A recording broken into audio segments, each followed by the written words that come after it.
The first guest of the evening is truly a poet. He's an artist. He is a friend and an inspiration to anyone who has ever played the guitar or tried to write poetry. Would you please welcome Gordon Lightfoot?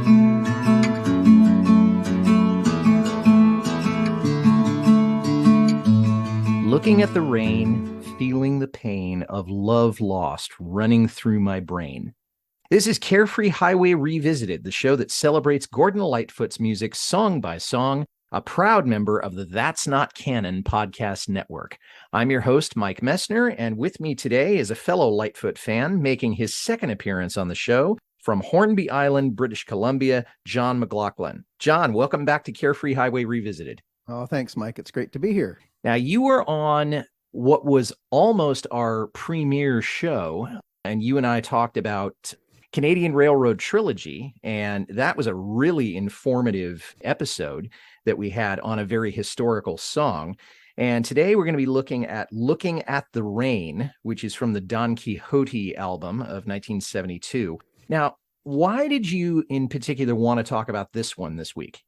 Well, it's off of my favorite album of them all. I mean, there's many, but this one I particularly love. And it came out when I was only about 12 years old. The song itself has taken new meaning as time has gone by. And it's a couple of times in my life, it has had a very interesting impact on me. And I could relate to it a lot, which I think probably many people can.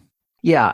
The images that it brings up are of not only the weather, which of course everyone has been through, but the heartbreak that virtually everyone has ever been through. It's just beautifully evocative. I mean, a rainy street on a late fall day, and street, which kind of implies that it's in at least a suburban area, if not an urban area. And then missing someone or pining from someone. Someone online said that it was like being obsessed with someone. We'll talk about that possibility a little later on. You said that you can relate to it. Is there an anecdote or a particular episode in your life that really conjures up this song? Well, there's two actually, and they're rather personal. But one was when I found out that somebody that I was in love with and very interested in suddenly met someone else and was getting married. And I can still remember it was actually a rainy day. I was at work. I worked in a bookstore.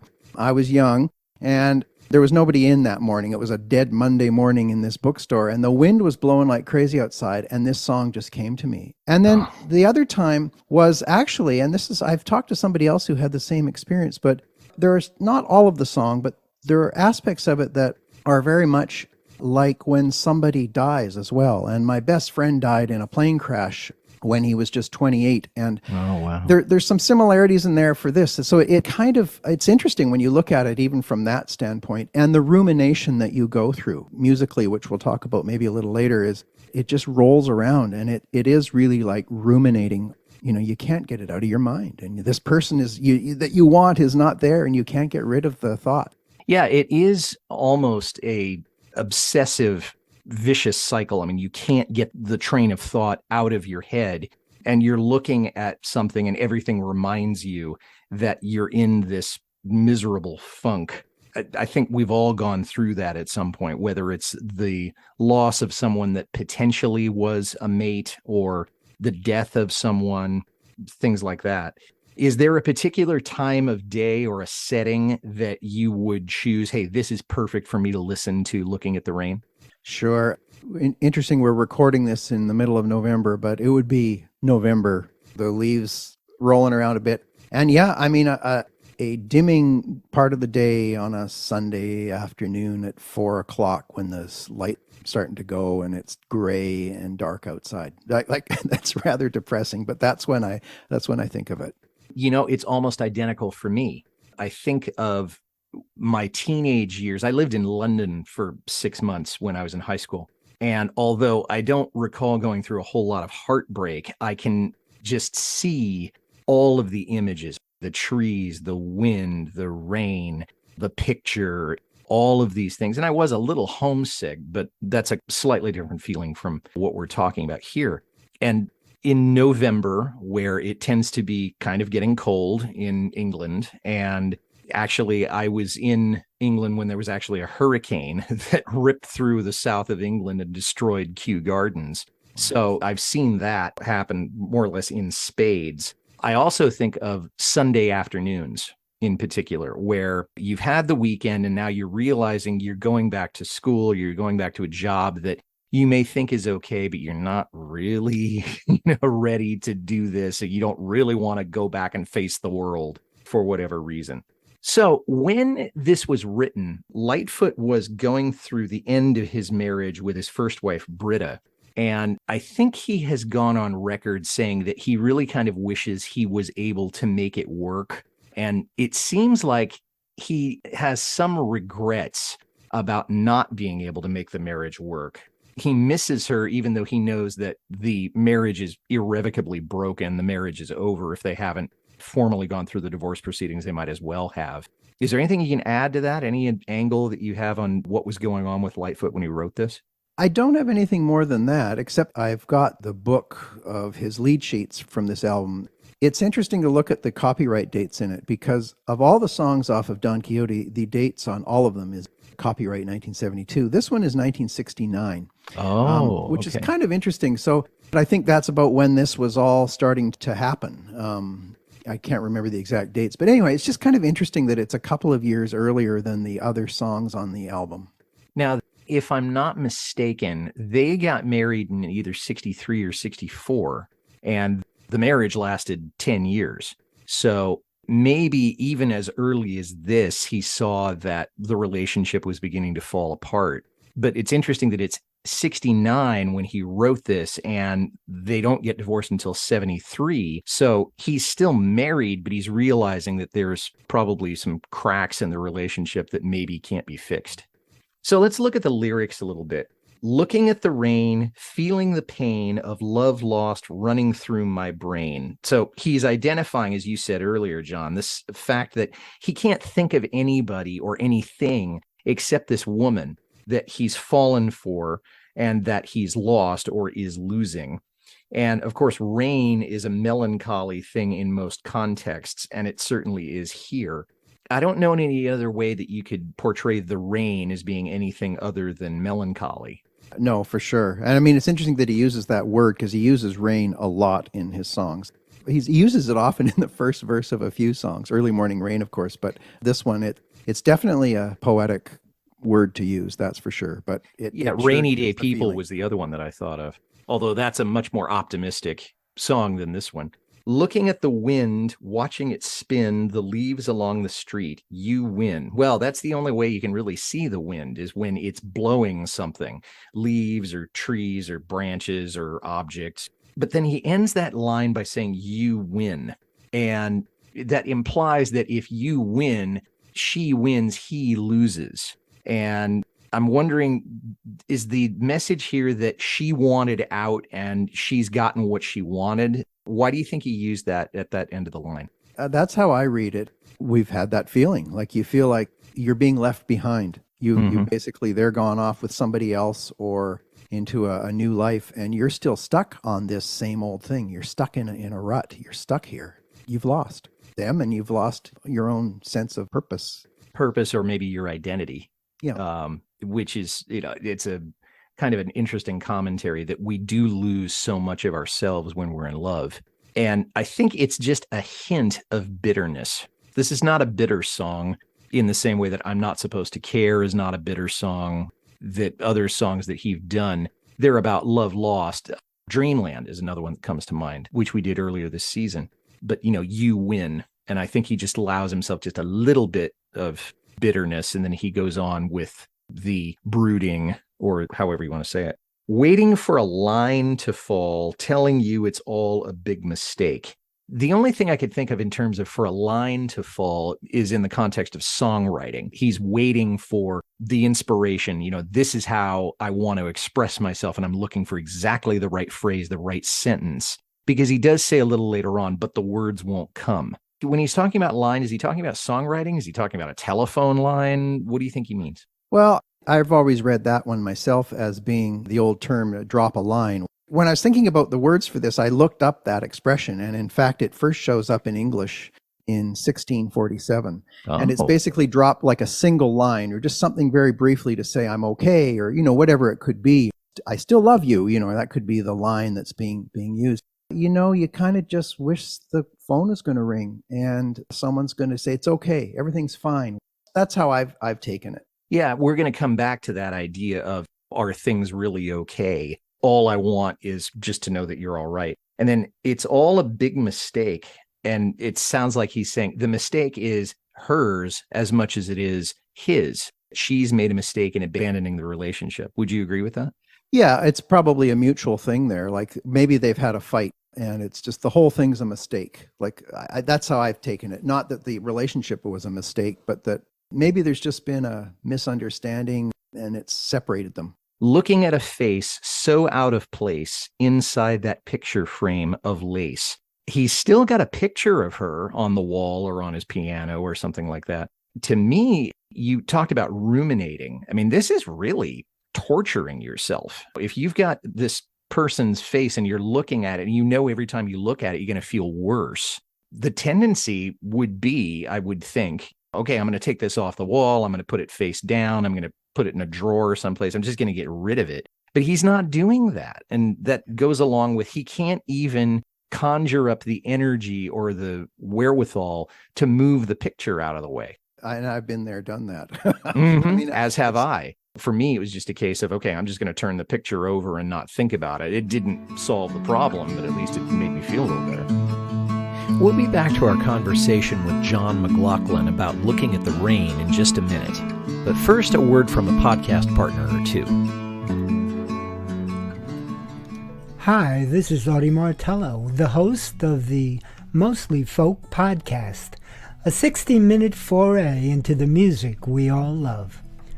You will hear newly released albums, classic folk, country, and bluegrass music, as well as some traditional music that may or may not be true to the genre. Sometimes irreverent, often opinionated, but always entertaining. You may even hear a radio magic trick every so often, as well as numerous interviews via Zoom and telephone with established as well as indie artists. Mostly Folk is available wherever you listen to podcasts, and always at mostlyfolk.org.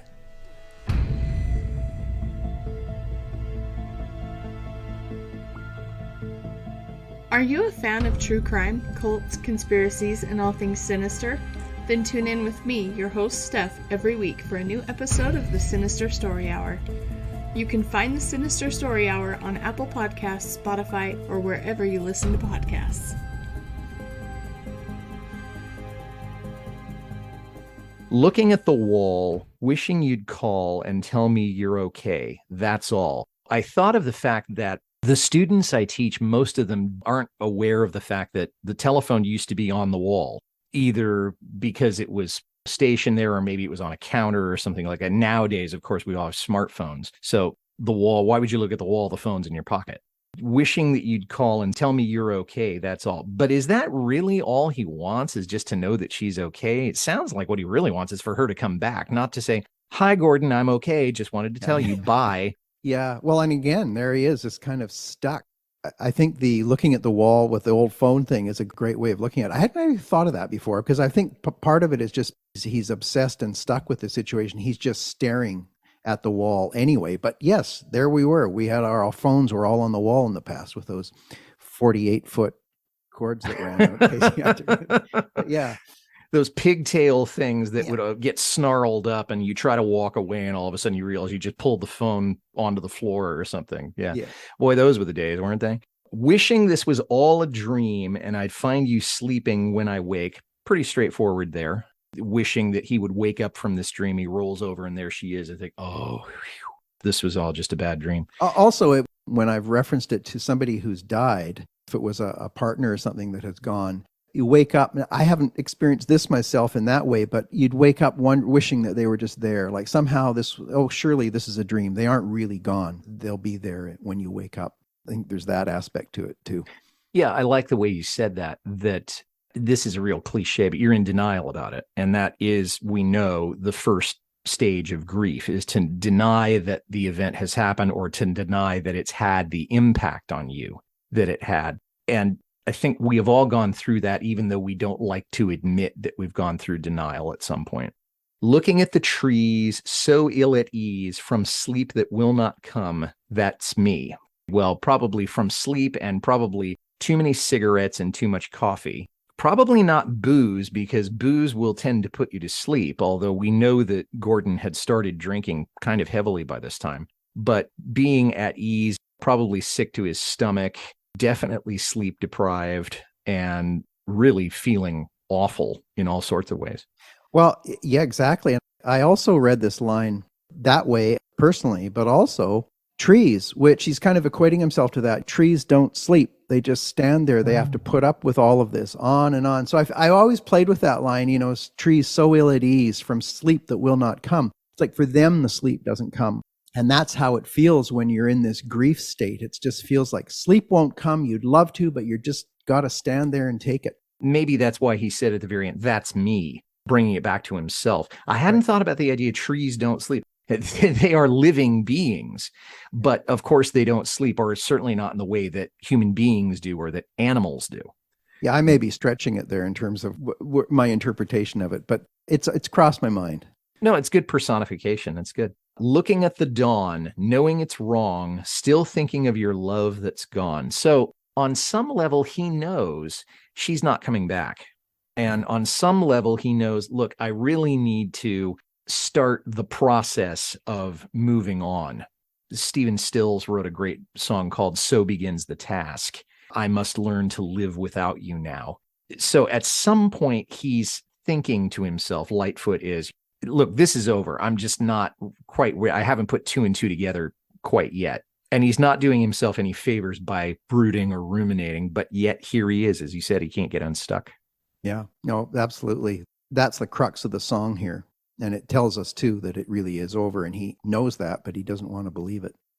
Yeah, well said. But the words won't come. I know I'd feel the same looking at the rain. Great way of rounding out the song.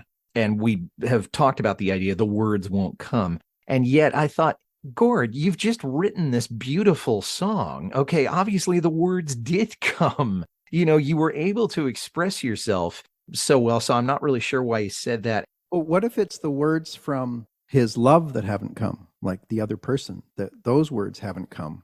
I don't know, but just a thought. Yeah, okay, the words won't come from you, meaning his audience, the person that he's addressing this to. And then he'd feel the same as what? Yeah, that is a mystery line. That might have been just poetic license. I mean, I never think of Lightfoot as a particularly impatient man when it comes to the writing process and the recording process. But at that point, he may just have thought, okay, I just got to finish this off. So, let's go ahead and stick that in. It scans. It's got a good meter to it. Let's just move on. I haven't found any commentaries about that Lightfoot has made about this song in particular. There may be some, but I haven't seen them. No, me neither. We should talk a little bit about the context that this was put in. The song was, as you say, on the Don Quixote album. It was 1972. That was the year I was born. It's his 8th original album. It was the 4th track on the record. It was not released as a single, which I kind of understand. But the album went to number 1 in Canada, 42 in the US, and 44 in the UK. And Lightfoot has not done particularly well in the UK by and large. Certainly after Endless Wire, I don't think anything that he did charted in the UK. So for him to make an impact on the British charts kind of says something. Yeah, I think maybe right in that period, though, if some of the listeners may have heard or seen the BBC 1971-72 recording, 71 I think it was, that he did, and which featured songs off the previous album, Summerside of Life, and before. So I think he had a bit of a following, and then maybe that's why he still had some of that momentum there. But I don't think he toured a lot there after. He did some in the 60s, but then I think he didn't go there that often. It's interesting because he has a great following around the English-speaking world, Canada, of course, and the States, and Australia and New Zealand. And this is something we've talked about in the Facebook groups to some extent, that he just hasn't had the same magnitude of impact in Britain. Maybe that's because he hasn't toured there, but in the timing that we're talking about right now, the BBC broadcast, people are saying, oh yeah, I think I'll listen to this, because he was just on the tube, not long ago. My favorite musical aspect of the song, I thought it was the strings for the longest time, which Nick DeCaro did so beautifully, and he's worked on other Lightfoot songs. But I gotta say that the syncopated guitars that are sort of down in the mix, that sort of bum bum bum bum ding ding ding bum bum bum ding ding. I don't know how to describe them. He did the same thing with the song "Beautiful," which I think is also on this record. I gotta tell you, that's my favorite part of this, just because it's such a great syncopation of what's going on. So you put that together with the strings, and we're just thinking, this is just a masterpiece. So, John, what's your favorite musical aspect of it? Well, it is the way that the key works. And I'm just going to play a little sample here of the chords. So the song is in the key of D. Mm-hmm. And so your standard chords in there would be D and then the G and A. And it uses all of those. But the interesting thing is that he starts on the dominant chord, which is A. So if this is the key we're in, so he starts on A, doing this rolling bass line, which is sort of over the verse, and then he comes in on the verse in the key of A, looking at the rain, which is really different to use. It's really not that normal to do a verse starting on the dominant chord. So that is very interesting. And then I love the chorus in it, which has the descending bass line. So it's A, G, F sharp, E. And then it rolls right around back into the verse again. And I think the musical aspect of it all actually mirrors the rumination, the can't get yourself out of a loop. Most songs have a chorus and a verse that are separate and feel different. This just rolls. I mean, you come out of the chorus and it just rolls straight back into the verse again, just like our own thoughts and as we go over it. And then the tag is also interesting, which is the but the words won't come part. And then he does end it with the looking at the rain, back into the root chord. So finally, things actually resolve and go to the actual key of the song. It doesn't start that way, and the chorus rolls in a different way, but then it ends up there. It's almost like I've resolved myself to the situation. Wow. I hadn't thought about it in terms of the chord progression, because I have never sat down to play it.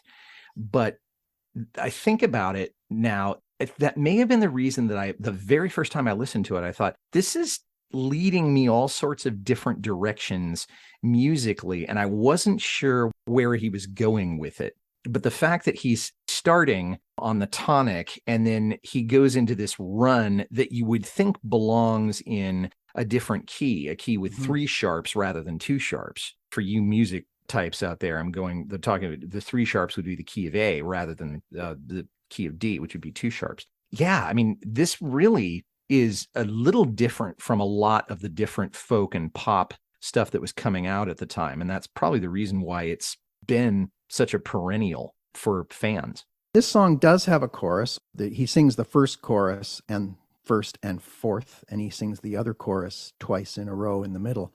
But I've found, going over all of these songs from this time, including what follows up next to it, which is Old Dan's Records, that came out later in 72, he uses very few traditional choruses on his songs. And I think that's what gives him the interest to me. It's not the traditional verse, chorus kind of a thing. Many of his songs don't actually have a chorus, or if he does have a chorus, he doesn't just repeat the same words over and over again in them. I think it adds a sophistication to him that sets him apart from a lot of other songwriters at the time. Not that I don't love other songwriters at the time, I certainly do, but just in terms of his style, I think it just gives him a different feel. And this song is similar to that in terms of how it is musically, starting on the verse in not the dominant or the key of the song. It's just a different take. I love it.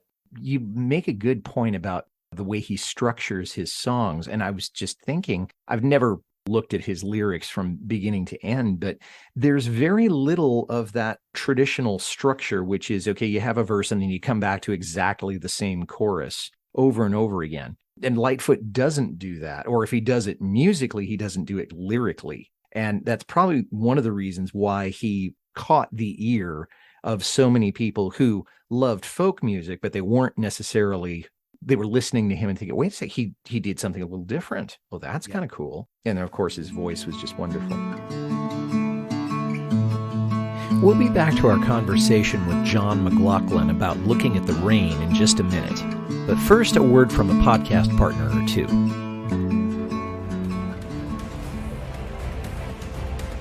The world at war. 2 lives in the balance.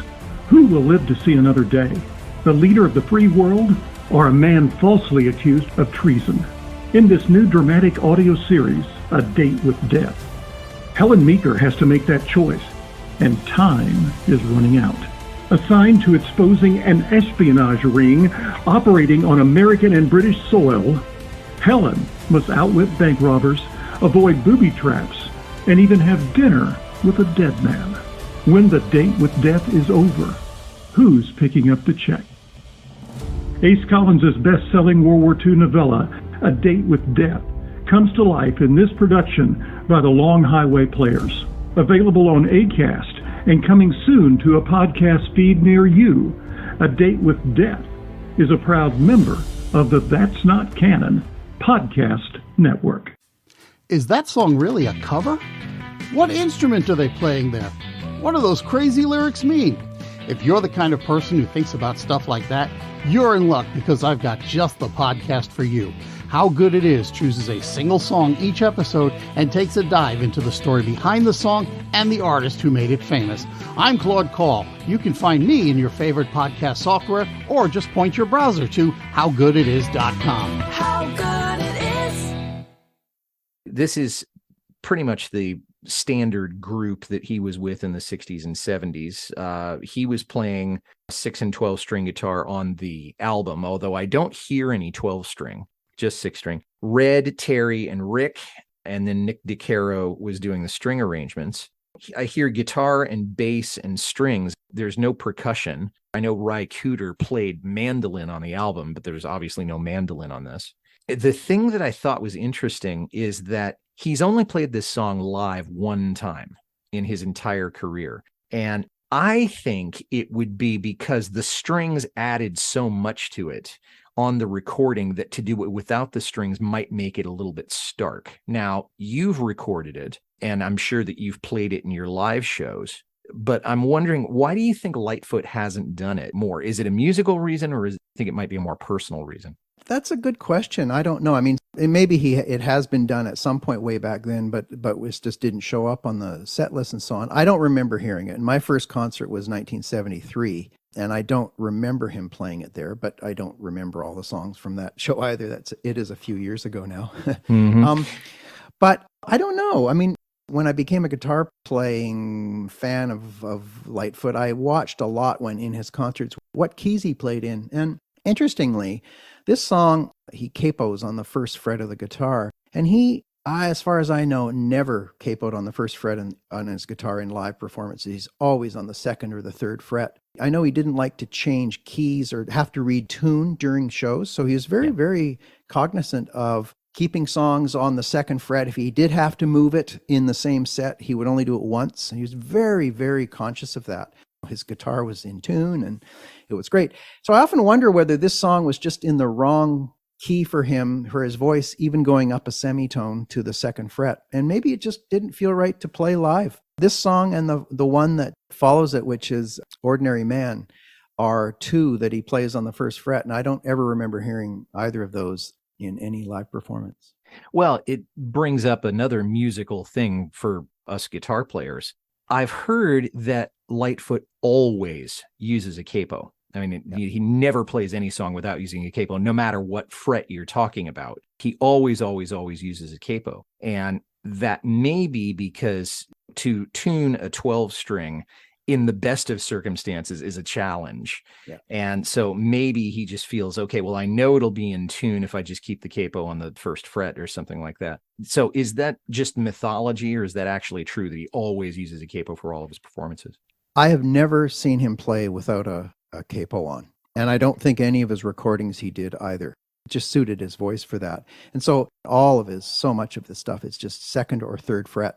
And yeah, moving a capo on a 12 string in the middle of a performance would be a no-no. So he rarely did that. He would do second fret songs on his 12 string in the first set, for example, like Wreck of the Edmund Fitzgerald. In the second set, he would do ones on the third fret, the Canadian Railroad Trilogy or Early Morning Rain, although that one he played in both places. So he would never switch in the middle of a thing. Sometimes with a 6 string he would, but a 6 string, as you know, is an awful lot easier to tune. And when you move a capo around, then... Oh, yeah. And you talked about the idea of not wanting to tune in the middle of a concert. When I'm in performance, and I'm sure this may be true for you too, I don't like having to tune because I realize that is the audience's time. They're going to get distracted, or they're going to get bored, or they're going to say, come on, this is not what we paid for. And when I've used 12 strings in performance, I just kind of, please God, don't let this thing go out of tune, because it's going to take forever to get this thing retuned. And a 12 string is such that if you have one string out of the 12 that's just a little bit out, you've destroyed the entire instrument. I mean, it's just going to sound awful. Absolutely. Well, he always joked about the belligerent Bs. The B string on a 12 string is really difficult to get. The two B strings, the second string, or the third and the fourth technically strings on there. So that was always a thing. And but he never did move his capo during the set that I remember. Yeah, and that was a very wise decision. Now, there have been 5 official covers. One was yours, John. Barbara J., whose I think real name is Barbara Williams. We're going to have her on the show later this season. That's going to be fun. Hank Williams Jr., Joel Dennis, and then this one blew my mind. Eric Clapton covered this song. Yeah.